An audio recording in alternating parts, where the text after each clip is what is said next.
The moment the hotel door clicked shut behind us, the atmosphere hardened, thin, breakable, ready to splinter. I stood there in my rented tux jacket, Hawaiian humidity pressing against the balcony glass, and watched my wife of 14 hours drag the second queen bed across the carpet with a noise like something dying. "Lena, what are you doing?" My voice came out smaller than I intended, the kind of whisper you use so you don't wake a child. She didn't look at me. "I need some space, Caleb. Jet lag, nerves. Whatever you want to call it." The bed thudded against the far wall. "We'll be fine, just separate tonight? Separate." The word dropped between us like a surgeon's blade. I'd imagined this room for months. One bed, white sheets. Her hair spilling across my pillow, while the ocean whispered outside that we'd finally arrived at forever. Instead, I had two beds, a stretch of carpet like a canyon, and the artificial hibiscus smell pumped in from the lobby. I swallowed everything I wanted to argue. "Marriages bend before they break," I reminded myself. "Okay," I managed. And the word tasted like rust. She slipped into the bathroom. Water started running. A blow-dryer wailed. I sat on the edge of my assigned island, loosened my shoes, and stared at the safe where tomorrow I planned to lock our passports, and the velvet box still holding the diamond earrings I hadn't yet found the right moment to give her. When she finally emerged, she wore an oversized t-shirt, mine from college, and kept her eyes away from mine. "Good night, babe." She switched off her lamp. Her silhouette vanished. I lay there counting ceiling tiles until 2:17 a.m. when her phone lit up the gulf between our beds. A cold blue glow. She angled it away, fingers flying. The screen dimmed, brightened again. A quiet vibration, maybe meant to be silent, but still audible. I pretended to sleep. My heart tapped out Morse code inside my chest. Morning sliced into the room in gold stripes through the shutters. She was already up, humming, curling her hair. In daylight, the two beds looked ridiculous, like misplaced furniture. "Sleep okay?" she asked, too chipper. "Like a rock," I lied. "We ordered pancakes." When syrup dripped down her wrist, she laughed as I kissed it away. For a minute and a half, life felt fixable.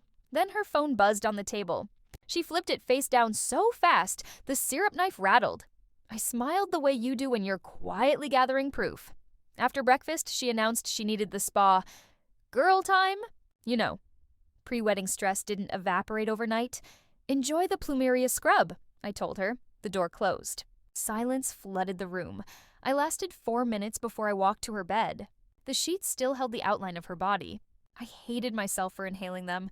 On her nightstand, her charger, a hair tie, and the phone she'd forgotten in her rush. Locked, but the preview banner glowed. Unknown number. "Can't stop thinking about last night. When are you free again?" The words rearranged themselves in my skull until they formed something I couldn't undo. I sat down hard. The room tilted. I had proposed on a ferry at sunset. She cried so hard the captain checked on us.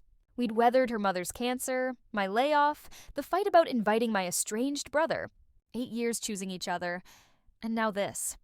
I opened her suitcase without knowing what I was searching for. Under neatly folded sundresses, a second phone. A cheap burner in a pink silicone case, no lock screen. Whether it was arrogance or carelessness, I couldn't tell. Messages filled the display. Unknown number, saved as MM. Told my wife I'm golfing all day. Meet me at North Shore Trailhead, 11 sharp. Lena, spa ends at 10:30. I'll be there. Bring the red bikini. Leave the ring. I read it 3 times. The red bikini was in my suitcase. I watched her pack it, blushing, promising a private cove. My hands shook so violently the phone hit the dresser. I photographed every message, every picture he'd sent. Shirtless gym mirror, timestamped 2 nights ago when she'd claimed a migraine, and I went to the rehearsal luau alone. I sat on the floor until my legs went numb. Then I did the only thing that made sense. I became someone else. I showered, put on the linen shirt she loved, slid on my wedding ring even though it made me nauseous. I placed her real phone on the nightstand with a note in my neatest handwriting, spa called. Appointment moved to 11, I'll meet you after. Love you. Then I pocketed the burner. The North Shore Trailhead was 20 minutes by shuttle. I arrived at 10:42, found shade under a banyan tree, and waited. Hikers came and went. A soaking wet couple argued about which filter made the waterfall look better. At 11:07, a red Jeep Wrangler rolled in, kicking up dust. The driver got out. Early 30s, gym-built, sunglasses mirroring my rage. He checked his watch and glanced around. No spa robe, no flip-flops, no Lena. I walked toward him. You Marcus? He flinched, then smoothed his face into a salesman's smile. Depends who's asking. Caleb, Lena's husband. I lifted the burner like a badge. She won't be needing this anymore. His tan faded 2 shades. Look, man, it's not... Save it. I tossed the phone at his chest. He caught it out of instinct. I just want to know how long. He looked toward the trail, then the Jeep, then the ring on my finger that suddenly felt radioactive. For months, he muttered. She said you two were done. Said it was. Open. I barked out a short, ugly laugh. She lied to you too. Congratulations. Headlights swept the lot. Lena's rental screeched to a halt. She jumped out in spa slippers, hair in a messy knot, face blotched with fear. Caleb... Her eyes darted between Marcus and me, calculating exits. I met her halfway. Separate beds. I said quietly. That was the warning sign, wasn't it? The start of the unraveling. She reached for my arm. I stepped back. It wasn't supposed to... Don't.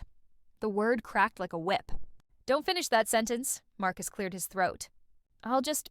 He retreated to the Jeep, locking the doors with a pathetic little chirp. Tears gathered in Lena's eyes. I got scared. The forever part? You're so good, Caleb, too good. I figured if I sabotaged it early...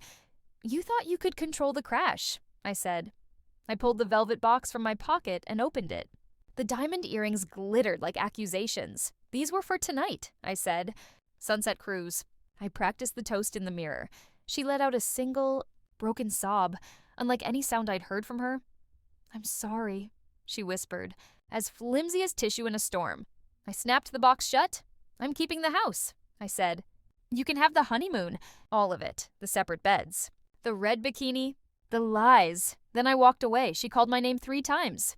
By the 3rd, I was already on the shuttle, window down, salt wind scraping my face clean. Back at the hotel, I packed her suitcase, left it with the concierge, and checked out. The clerk asked if everything had been satisfactory. I told her the view had been life-changing. On the flight home, I sat beside an elderly couple celebrating 50 years. The wife placed a lei into my hands, plumeria already browning. For luck, she said. I wore it all the way to Seattle. When I stepped off the jet bridge, the flowers were wilted but whole. I dropped them into the first trash can I saw.